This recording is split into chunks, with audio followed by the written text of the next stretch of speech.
mense is haastig en hulle ry te vinnig, hulle is moeg en dan rus hulle nie want hulle wil graag kom waar hulle wil wees. Dit is wat ons sien as die grootste probleem. Volstasies is deel van vakansiegangers se roetebeplanning. En eienaars van die besighede kan sien wanneer motoriste nie padvars is nie.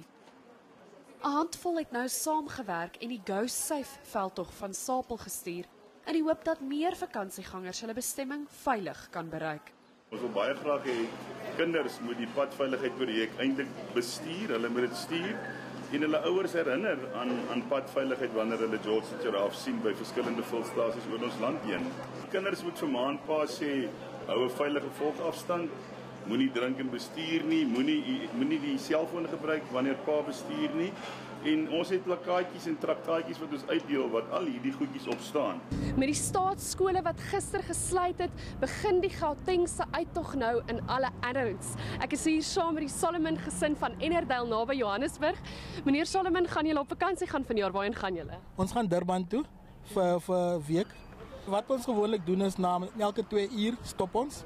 En omdat ons met kinders ook travel is sodra hulle onrustig is, trek ons maar net af en stop vir 'n tydjie. As my pa te vinnig ry en dan kruip ek hom of ek klap hom of iets, want ek hou nie van mense wat vinnig ry nie. Daniela van Heerden, Enies, Grasmeer.